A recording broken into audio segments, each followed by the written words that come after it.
우리 성도님들은 날마다 영적 전투에서 승리하시기를 예수 이름으로 축원합니다. 크리스천의 삶은 영적 전쟁인 것입니다. 이 전쟁은 우리의 선택이 아니고 영적인 현실인 것입니다. 우리가 예수 그리스도를 믿고 신앙생활을 시작하게 되어지면 반드시 그때부터 영적 전투는 벌어지게 되는 것입니다. 이 원수 사탄 마귀는 우는 사자같이 두루다니며 삼킬자를 찾고 틈만 보이면 이 성도를 넘어뜨리려고 역사하고 있는 것입니다. 그러므로 우리는 항상 정신을 차리고 깨어서 믿음에 굳게 서서 이 마귀를 대적하고 승리해야 될 줄로 믿습니다. 이 마귀는 방학이 없어요. 이 마귀는 안식년도 없습니다. 이 마귀는 그냥 때를 얻든지 못 얻든지 틈만 보이면 공격하는 것입니다. 이것은 바로 우리 크리스천들이 대상인데, 어떤 사람이든 초신자든 또 아주 신앙이 성숙한 성도이든 또 직분을 가진 목사이든 누구나 다 할 것 없이 이 공격 대상이 되는 것입니다.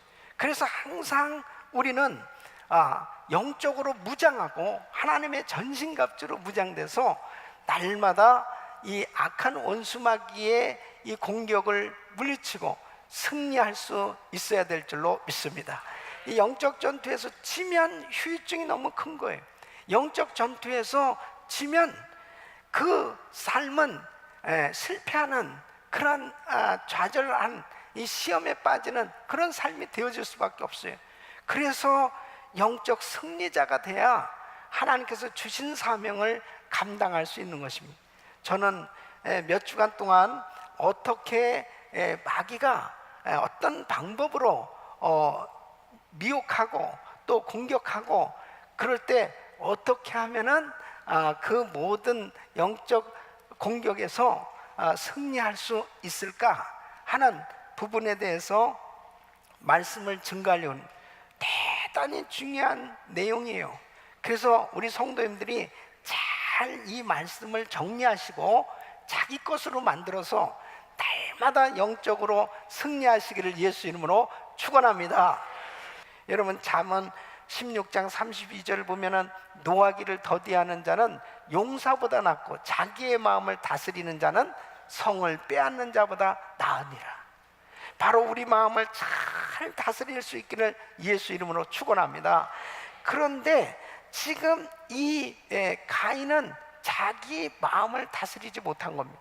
자기 마음 가운데 이 죄의 소원, 죄를 지으려고 하는 경향이 사람들에게 누구나 다 있는 거예요. 그럴 때 이 죄를 다스리지 못했단 말이에요. 너는 죄를 다스릴지니라 그랬습니다. 바로 우리에게 끊임없는 죄의 유혹이 와요. 그것을 틈타고 사단이 공격해 오는 것입니다. 그래서 이 영적 전투에서 승리자가 되려면 이 죄를 다스릴 수 있어야 돼요.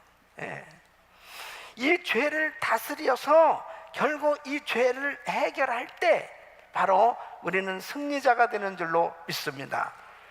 저는 오늘 이 말씀을 통해서 끊임없이 우리에게 이 죄의 소원이 생겨지고 계속해서 이 죄의 유혹이 닥쳐올 때 어떻게 하면은 이것을 처리하고 승리할 수 있을까 하는 것을 말씀드리려고 합니다.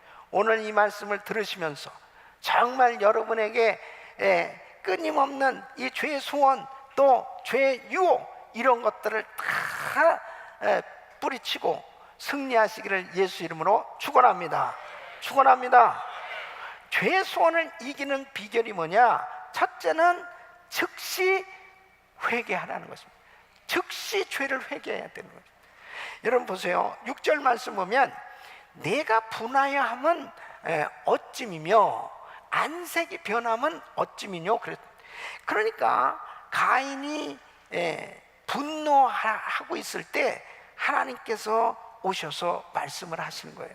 야 가인, 너 네 안색이 안 좋다. 너 왜 안색이 그래? 지금 이렇게 말씀하시는 것은 회개할 수 있는 기회를 주시는 거예요. 네가 안색이 안 좋아질 이유가 없잖아.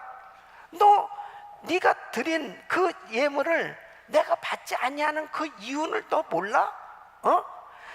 자기가 지금 같이 자기 동생하고 예배를 드렸는데 자기 동생의 제사는 하나님 받으시고 자기의 제사를 안 받았을 때 벌써 자기를 돌아봐야 될 텐데, 벌써 돌아보면 자기가 뭐가 잘못된다는 것을 알 텐데 어찌 네가 그 안색이 안 좋을 수 있냐는 거예요.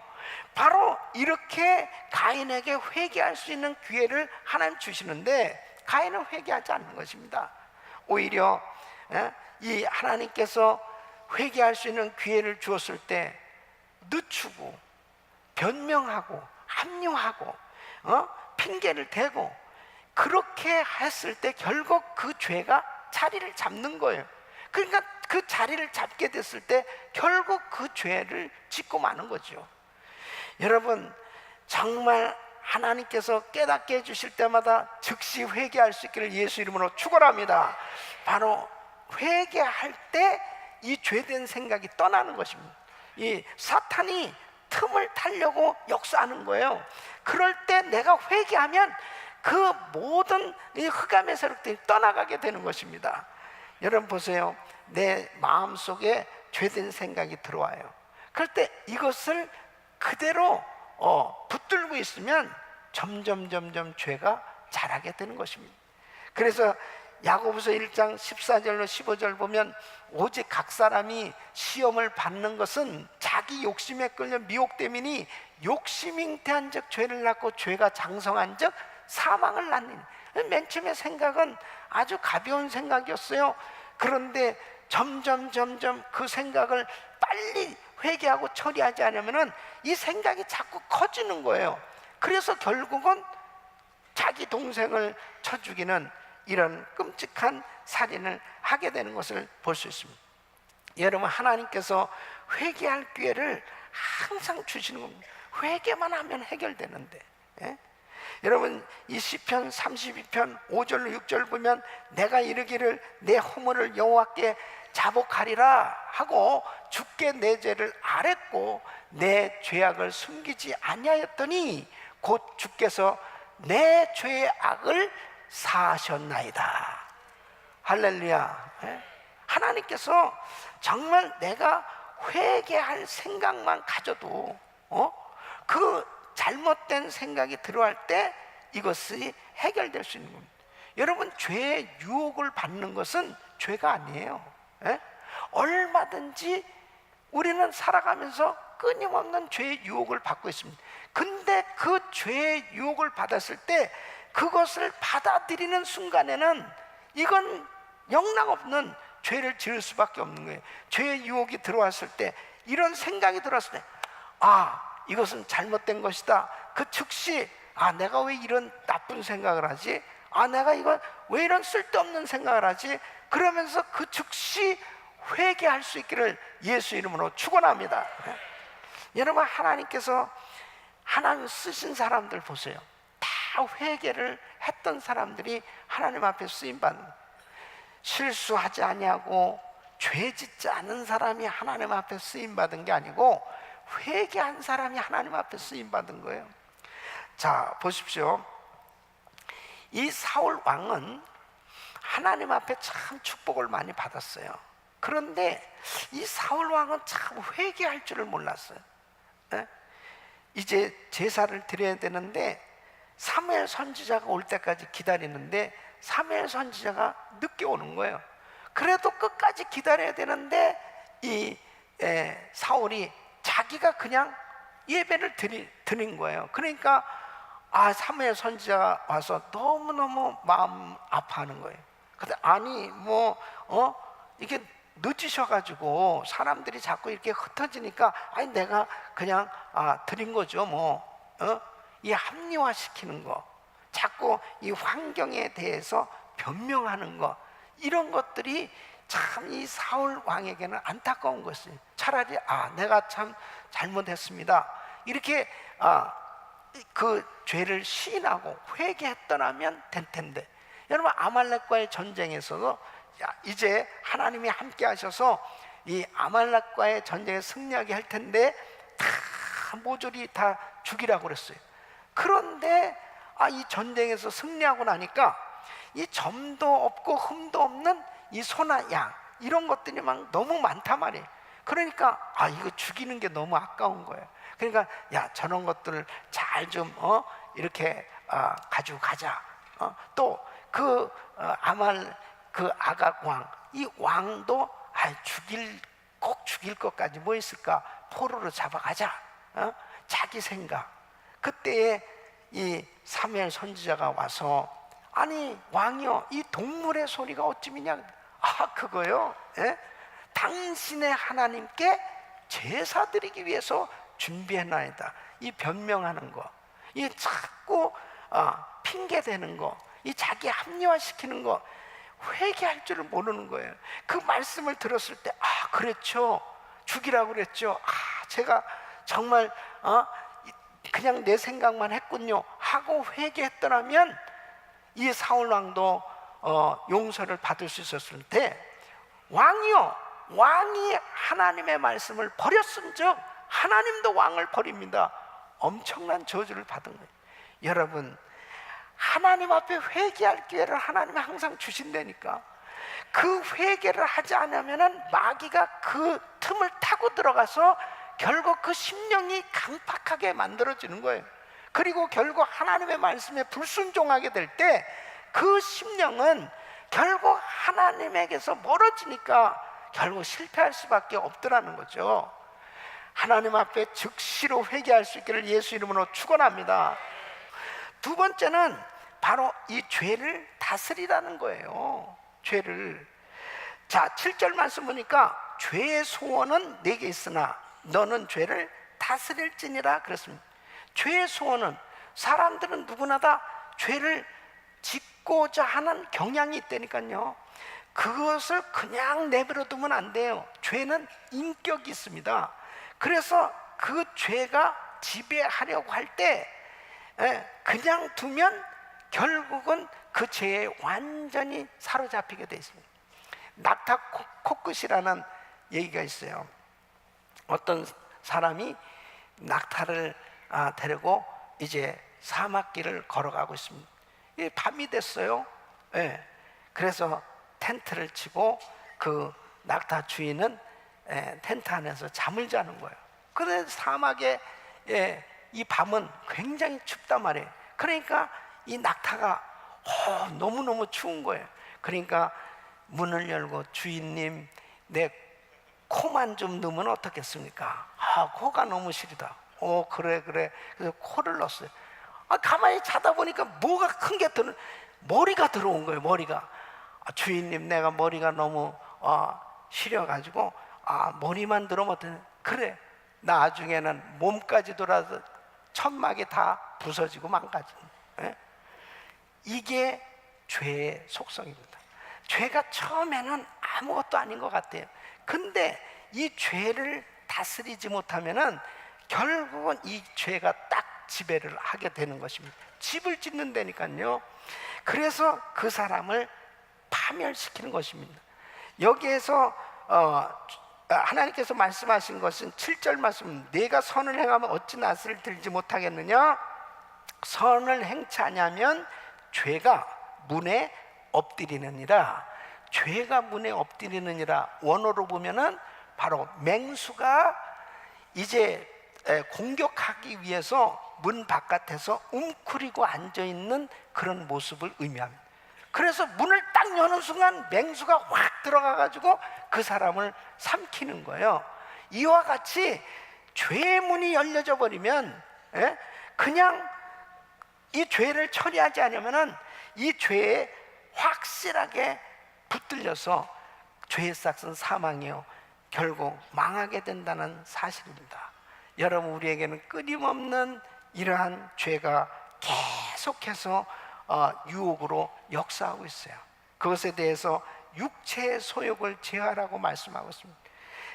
갈라디아서 5장 19절 21절 보면, 육체에는 현재 안에 곧 음행과 더러운 것과 호색과 우상 숭배와 술수와 원수를 맺는 것과 분쟁과 시기와 분냉과 당 짓는 것과 불리함과 이단과 투기와 술 취함과 방탕함과 이러한 많은 육신의 소욕들이 우리에게 끊임없이 도사리고 역사하고 있는 것입니다. 이것에 대해서 틈을 주기 시작하면은 영락없이 잡히는 것입니다. 그럼 가인의 경우에는 어떤 것에 걸려들었냐? 분노. 그러니까 이기적인 분노, 바로 이 불의의 분노. 왜 하나님 내 예배를 안 받으셔? 내 재물 왜 안 받으셔? 그리고 그런 분노는 결국은 같이 예배를 드렸던 이 아벨 자기 동생이면서도 아벨을 시기하는 그런 생각이 막 이 마음에 들기 시작한, 이걸 처리를 했어야 되는 거예요. 이걸 처리하지 못했을 때 결국은 죄를 진 것입니다. 여러분, 이 하버드 의대의 이 월트 캐넌 박사가 시민성 신체 증상이라는 연구를 했는데, 이것은 뭐냐면 이 시민성이라는 것은 이 마음이 원인이 돼서 육체로 나타나는 이 병의 증상을 말하는 겁니다. 머리가 깨지게 아픈 거예요. 그래가지고 병원에 가서 이 뇌파 검사를 해보고 다 했는데 이상이 하나도 없는 거예요. 근데 머리는 막 너무너무 아픈 거예요. 그리고 자꾸 소화가 안 되고 건망증이 심하고 자꾸 이렇게 뭔가 이렇게 계속해서 의욕도 없고 너무너무 아픈 거예요. 그럼 병원에 가서 진단을 해보면 아무 이상이 없는 거예요. 왜 그러는가? 결국 그 원인을 조사해 보니까 분노라는 거예요. 분노. 그 분노가 해결되니까 깨끗이 치료되더라는 거예요.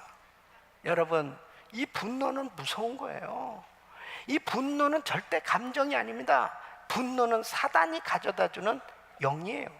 그래서 이 분노를 품는다는 것은 벌써 사단이 자리를 잡은 겁니다. 내가 한번 우악 하고 화를 내고 이 분을 가지고 막 살아갈 때 그것은 벌써 이미 틈을 준 거예요. 그래서 우리는 정말 죄를 다스려야 될 줄로 믿습니다. 이 죄를 그냥 내버려 두면 절대 안 됩니다.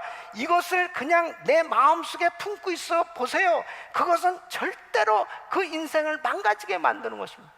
그러니까 신앙생활 하면서도 얼마든지 죄된 생각이 들어오죠. 얼마든지 관계 가운데 화나는 일, 짜증나는 일, 분한 일, 이런 일들이 생겨지잖아요. 그것을 어떻게 처리할 거냐 이거예요. 그것이 우리 자녀와의 관계에서, 성도들과의 관계에서, 사회생활에서, 직장 상사와의 관계, 많은 이런 대인관계 속에서 이런 일들이 생겨질 수 있어요. 이것을 그냥 적당히 넘어가면 안 되고 반드시 내 마음에 평강이 올 때까지 이 모든 마음에 있는 이 안 좋은 생각들, 분노, 이런 것들이 다 처리될 수 있기를 예수 이름으로 축원합니다.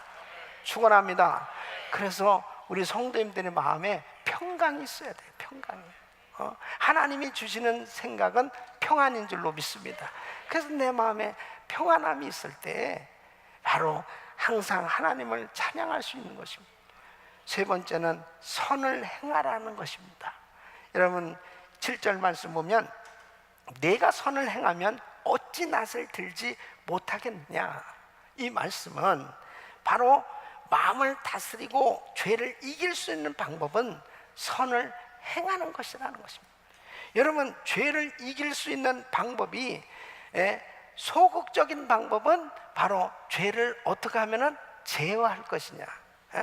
그래서 자꾸 죄질 마음이 생겨지면 이걸 억제시키고 그 다음에 물리치려고 노력하는 것은 사실 소극적인 방법이에요.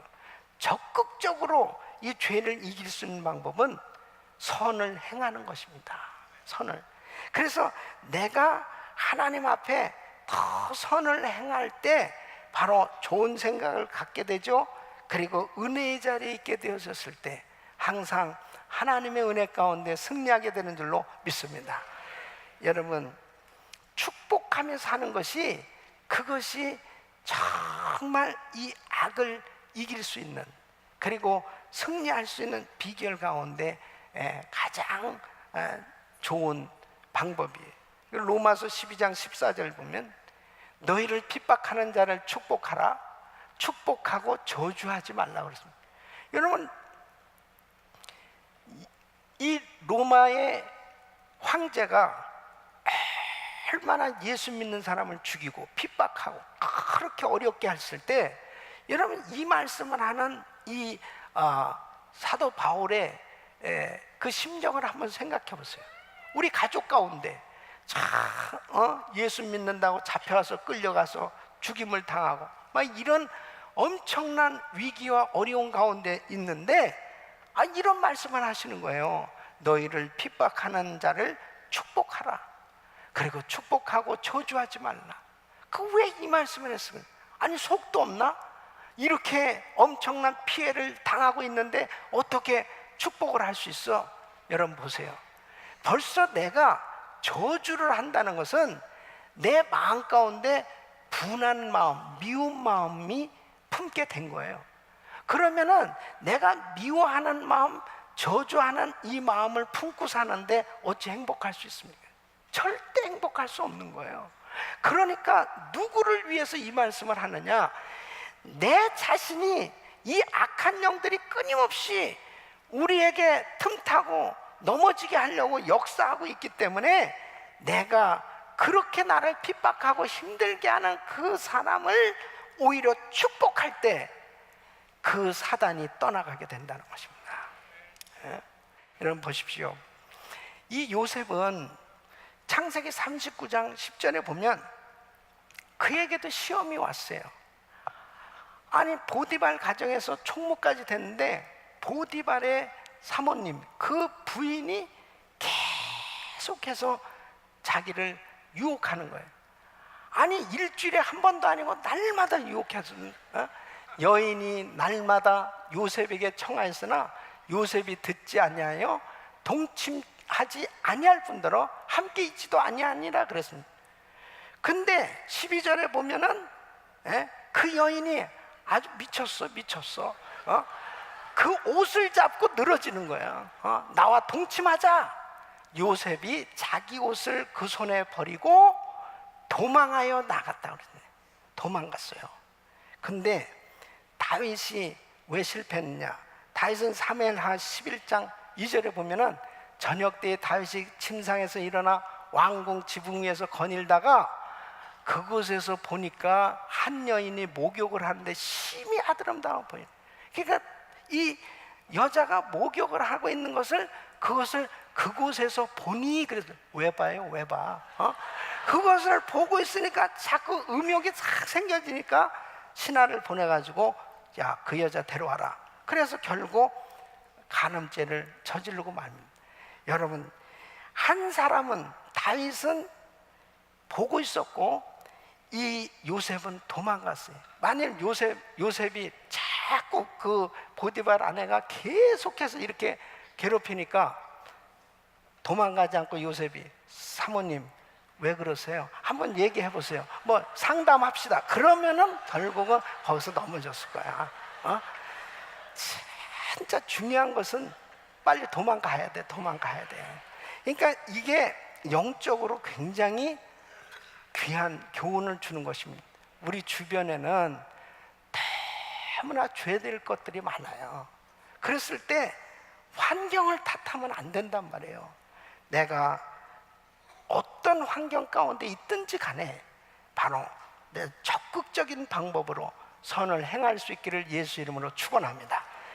바로 내가 TD를 통해서 은혜를 받고 인카운트를 통해서 은혜를 받고 또 많은 성도님들이 은혜를 받고 난 다음에 자기 신앙의 관리가 중요하거든요. 그 신앙의 관리는 내가 자꾸 은혜의 자리에 있어야 돼요. 별 수 없습니다. 내가 은혜의 자리에 있지 않냐면 나도 모르게 또다시 시험이 들어오는 거예요. 그 틈을 자꾸 주는 사람들이 있어요. 그렇게 하고 자꾸 자빠지고 넘어지고 그 가운데서 결국은 한 번 쓰러지면 그 후유증이 얼마나 큽니까? 우리 사랑하는 성도 여러분, 영적 전투만큼은 승리해야 됩니다.